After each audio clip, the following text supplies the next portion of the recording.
Hi, this is János, it's Real World Audio, and we are going through driver selection for Hiraga's Le Petit speaker build. So we are going to look at single drivers, wideband drivers, or known also as full range drivers, and no wonder people are calling them full range drivers, because if you want to buy one, then you need to look for the keyword full range driver. So now let's look for, I will look at Medisound. It's Medisound, so just Google it up, and there it is, Medisound speaker components. Let's click on it, and there it is.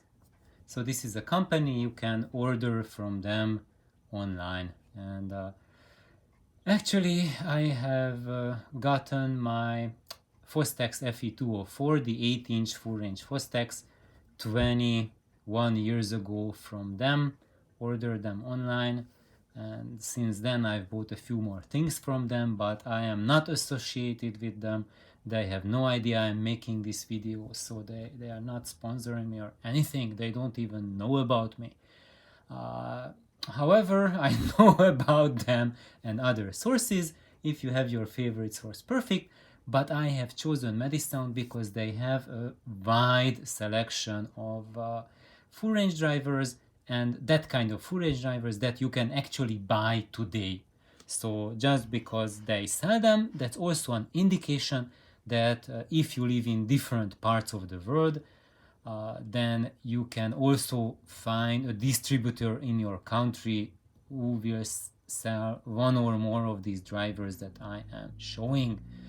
Don't know if you will be able to find all of them in whatever X part of the planet Earth, but there's a good idea what's available today and what you can select. So basically, looking at them, that's why the website looks quite different than okay. So now when you go here, it says like speaker drivers and full range speaker drivers. So you see, it doesn't call them single drivers or wideband drivers. You can find them under the name full range speaker drivers. So let's click them, and you can choose like all of them will go, and it says they are listed by the cone diameter. So we'll go with the 4-inch full range, and I will, let's see how long we have today. I will start with 4 inches, and I will look at 5 and 6 as well, because this is the range that we would use for a loudspeaker build that would be suitable for Hiraga's Le Petit or something similar. If you want to build a different cabinet, then this 4-inch size variety will be very suitable for the smallest possible cabinet that you can build for a full ranger. And as we are going 5-6 inches, 5-inch range, it will be still about the same cabinet size. 6-inch full range, to get the best of them, you need to go much bigger with the cabinet already. So basically here with 4-inch, we are talking about 25 to 40 liters free air volume. And for the 6 inchers, then we are talking about at least 40 liter free air volume to 140 liter free air volume. And the bigger you go, the bass extension and mid bass will be exponentially improved. And 8-inch full ranges, yes, then I would go at least 60 liters and up to build a full range loudspeaker for yourself that has the purpose of being a music provider loudspeaker of high quality. So let's now look at it and quit the talking. So here we go. There's like 22 items already, and let's see what's having here. We have 2 Fostexes and a Mark Audio. And I got comments to look at Mark Audio drivers, and I do promise that we will have a look at Mark Audios. And one of the comments on them is that they have very cheap drivers, as you see by here in this listing, even though these are really expensive Fostexes, but the Mark Audio is much more expensive than them. So, but don't despair, they will have cheaper ones, but Mark Audio, they sell from the very cheapest full range drivers to very expensive full range drivers. So maybe then let's start with the Mark Audio, this very expensive unit. And it's so expensive because they use a special cone that it undergoes through a special process to make it like super strong and super rigid yet light at the same time. And when you go through it, it describes about the cone, and they do measure each unit, and they give you the measurements for that. So this is like a very high quality driver that goes through rigorous testing, and you get a matched pair.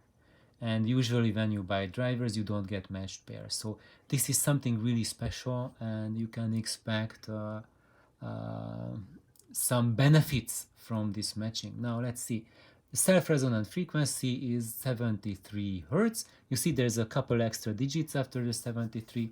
That will be different from unit to unit. It's just one unit was measured at that frequency, and you will get another one that measures similar. So even if you get another unit that measures also like 73.4 Hertz, you don't need the other digit.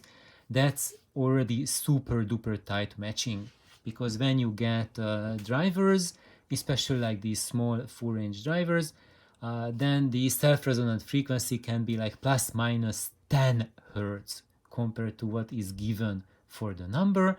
So if you already, if they match them already within the Hertz, that's already like really nice tight matching. Let's see, BL 3.9 Tesla meter, that's a little lower, well, quite lower than the Fostex FE103 Sigma, than what Jean Hiraga used for his Le Petit. So you are getting something that has a nice and low self-resonant frequency that would work in the Le Petit, but it's weaker, so we can expect lower efficiency than the Fostex build, and it's 5.4 ohms electrical resistance, so it's technically a 6 ohm driver and not 8 ohm. So you have to just be a little bit mindful about that. It should not be an issue for basically for most amplifiers. If you have solid state amplifiers, your amp will love it much more than a driver that has like 4 ohms, or dipping even lower, maybe like a 2 ohm driver will have much less distortion with this than of lower ones. For tube amplifiers, usually most tube amps have 4 ohm and 8 ohm taps, and this is right in the middle between the two. So it's optimal for neither of them. However, one thing you should know is that you have to know what your amplifier likes, and often they are just called 4 ohm and 8 ohm, but maybe that's not the optimal they love the most. Maybe the 8 ohm tap would like a 6.5 ohm, or maybe 10 ohm or whatever. So you just try out all of the taps that you have on a tube amp with your speakers and see what it likes. And odds are that when you use the 8 ohm tap and you put the 6 ohm driver there, then you will have a very a stronger bass than you expect.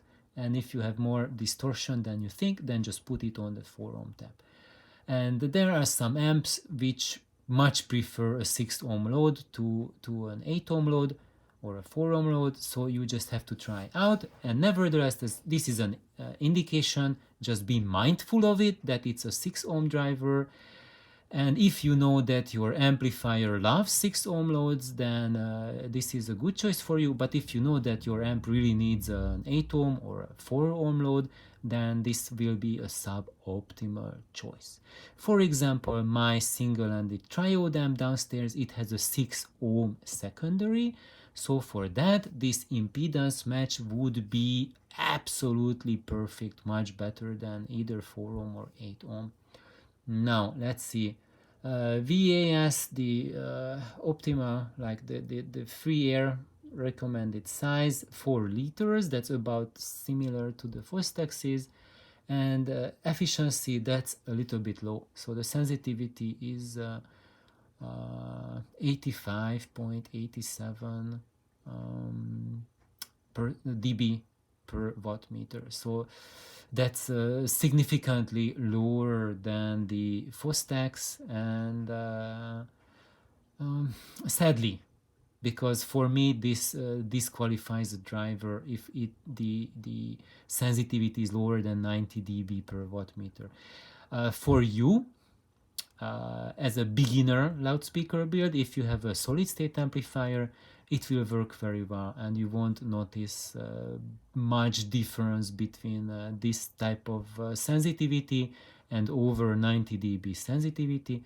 However, if you have a more sophisticated system, and especially if it's vacuum tubes, then when you go for higher sensitivity, higher efficiency in loudspeakers, it will exponentially show up. And there's many of my friends who are well seasoned veterans, and I know that when we are talking about loudspeakers that use electrodynamic cones, so I'm not talking about magnepans and others, then really 91 dB is kind of like the magic boundary. And above that, that's where music starts to sound realistic. If the sensitivity is below 91 dB, like 89-ish or so, then the sound becomes more and more mechanical, and you feel less and less that you are listening to a live presentation, and your focus will go from music to equipment. You still can have excellent sound, but your attention will be occupied by the performance of your gear instead of being able to be absorbed by the music. So moving mass 4 grams, so it has a pretty heavy cone because of that deposition process. However, you will get the advantage that the cone has less low frequency resonances, although because of that hardness it probably has very high frequency self resonances. Why? Because it has to. Every material has a self resonance, even if it's a relatively inert material or solid material. Then that solidity, the ceramicization process, it will just give super high frequency self resonances. I have not heard these drivers, and depending on the implementation, whether the sound is able to really trigger those self resonances, it can get like a sharp glass-like or metallic resonance to it with certain music material. But it really, I want your feedback on it, who has experience with this driver, how you experience it. And what else? It has 4mm X-Max, so it means that it allows quite a bit of cone excursion, almost 10 times wider voice coil, optimal voice coil gap, or I mean a voice coil gap with optimal flux density is available compared to the Fostex FE103 Sigma. However, you also need much bigger gap because the efficiency is about 6 dB lower, so you would need 4 times more power to drive this driver compared to the Sigma. So for the Sigma, Jean Hiraga recommended about 8 watts for loud volumes. So this one would, for the same performance, would need like 30 watts at least or more.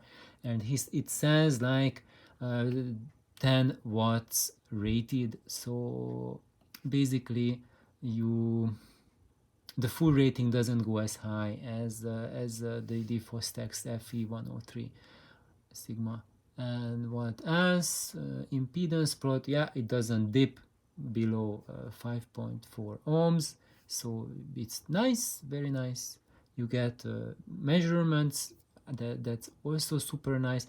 And the good thing about it is that when you get the exact small parameters for a driver, then you can punch these values into WinISD and you can remodel the cabinet, and you might see that it's quite different from what just generic published values are for a driver.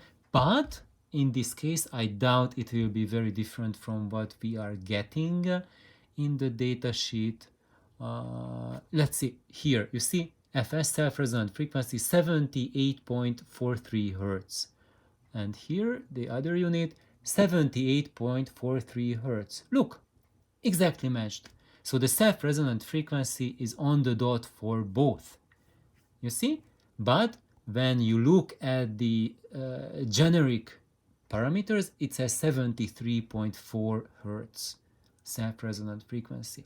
So basically, when we do a WinISD model with 73 hertz self-resonance, then we get some plot with that. But when you get your drivers, you can plug in the actual value that you will receive with your drivers, and then you can fine-tune the model to that. And you would think that, oh my god, that's like 4 hertz different than what they advertised it. Consider that an astonishingly good number, because for most drivers you can have like 20 hertz difference compared to the published value or more. And even worse. So all of these data that we see, many of the manufacturers, when they publish data, are something, and you do your computer model for that, and then you purchase the driver and put them in the cabinet, and it doesn't work, and you are frustrated beyond measure. What is going on? According to the model, it should work. And I have heard this story so many times, it hurts. And guess what? Every single case, when people took out those drivers from the cabinets where they didn't work, and they had someone measure the driver for them, measure the TS small parameters, it turned out that they are wildly different from what the company measured, how they were advertised.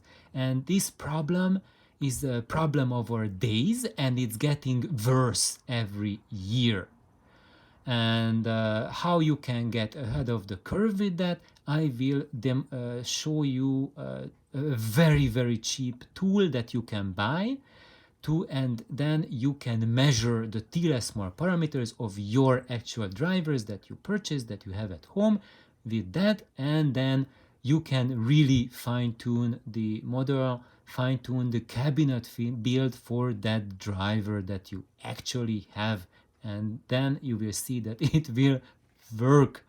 So that is called the DATS V3 system, the Dayton Audio Test System. And by the way, that's what John Atkinson at Stereophile uses to publish his measurements. And I have the pleasure to announce to you that I will demonstrate how to use it. It's very simple, very easy. You don't need any special skills to use it. I just will walk through how to use them, and that's how I could build a cabinet for my AO speakers, these ones. So before that, I could not do anything with them. I tried to build a cabinet, but there's no data on this because I have no clue what these are.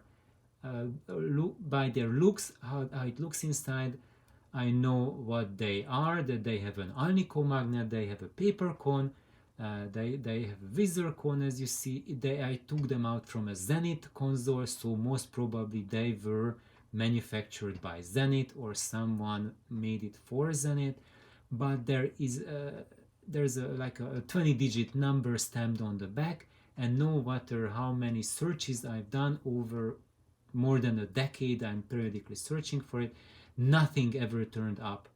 So there's no telesmar parameters, no measurements, nothing for it. And then I measured them, so now I know what they are, how they are, and that's what I recommend for you to do for your drivers, because then you will be able to actually fine-tune your cabinet for them. And as I see, I've been yapping here for over 20 minutes, and let's just finish off looking at the Mark audio driver, and we will continue looking at other drivers in the next episodes. So let's see the frequency plot, and as we see that it has the average that your ears would calibrate to is around that line. So that really looks around, yeah, like the 87-ish dB, and on top of that it has an upper bass, mid bass hump over there, and then it also has a hump above like 8-9 kilohertz to 20 kilohertz. So it has a nice up bump there. So it has a very wide high frequency extension. And as you see, even at 30 kilohertz, it's going full blast. So this is a really extended driver, and we can see that process, that MAOP process with the cone, it shows here. This is the benefit that you are getting with the cone: a very strong, very sharp, very clean, super high frequency extension. So it will have air like no tomorrow, like really fantastic, special. And it will be also like a full sounding driver because of this upper bass, mid bass hump. So here it drops down like, a lot here under 100 hertz. Now but this is for a smaller cabinet projection. Don't look at it really when you are going to put it in a cabinet. That's going to change drastically. If you put it in a small cabinet, then yes, it will start to roll off below like 90 hertz. You see there's a knee there, and then starts pooping out. And now we are going to put it in Hiraga's cabinet, which is not 4 liters but 26.5. Or if you go with my error that I started up with and build it with 3/4 inch, and then you will get 33 liter inner volume, and then this would extend quite a bit before starting to drop. So if you choose this driver with the Hiraga build, then you will get a loudspeaker that has a very nice low end. It will have very nice mid bass. It will have a super extended top end, and a very easy on the ears mid-range through upper mid-range and highs. So it will be very easy to listen to. You can listen to like 8-10 hours a day, and it will be pleasurable. And it still won't sound like a little 4-inch Wiener, but it will sound much bigger because it has like tremendous energy building up here at the lower frequencies. And yep, so that's my these are my thoughts about this Mark audio driver. And the only thing I have against it is really the lowish efficiency. And yeah, so that's it. But you see, it's a pretty expensive driver, but it delivers that price through the exceptionally strong and high frequency extension, because there are other single drivers that extend a high out, but none of them carry the energy above 10 kilohertz so strongly. So there you will see like dips, and then maybe it picks up and you have extension to 30 kilohertz, but there's a big drop that happens before them, and this area just goes ballistic. And here it doesn't, it just holds straight. So that's why this will have exceptional top end. So thank you for tuning in. Please like, subscribe, have a wonderful day, and we will continue with our selection of other drivers tomorrow. Bye bye.